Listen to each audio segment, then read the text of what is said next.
Pinalangga ko nga ahoy.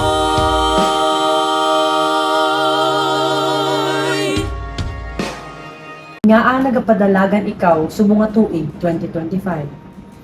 The thought of returning back to public service ang nagsulod sa akong panguna-una when I campaigned for my son, incumbent SB member Ramboy Espinosa 3 years ago.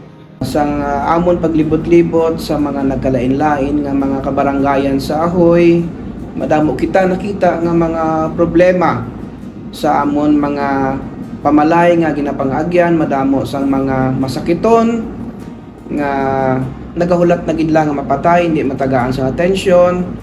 Kaga upon my interaction with other residents nga amon mga naagyan, may mga araman nga gusto kong tani mag-eskwela nga mga maalang mga kabataan nga hindi makakuha sa opportunity because wala-wala.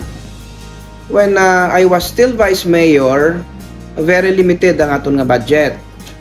In fact, nagakuha lang kita sa aton sweldo kay the mayor back then, which is also the incumbent right now, the incumbent mayor right now, refused to give me budget sa akong opisina. So what I did, amo ang pag-usar, ang paggamit sa aton nga sweldo agud makabulig sa aton pumuluyo nga sa diin naka scholars kita sang madamo, nakabulig kita pabulong sang mga nagamalasakit and others. May enthusiasm nga magbalik sa public service nagdugang pagid when I realized nga si Vice Mayor Bok Villaros hindi na makapadalagan.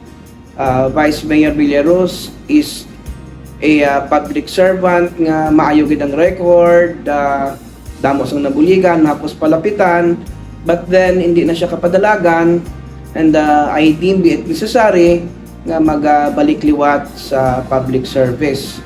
And the urge became more stronger sa akong paginabalaan nga ang aton mayor may plano man nga magpadalagan bilang vice mayor diri sa Ahoy. 18 years na siya in service diri sa aton banwa, pero sa akong personal nga paglantaw, he has done nothing to uplift the lives sang aton mga kasimanwa. So kung wala siya may nahimo sa iyang posisyon bilang mayor, mas wala pa gid siya may mahimo bilang vice mayor sa Ahoy. So I deemed it necessary for me to come back and serve Ahoy once again.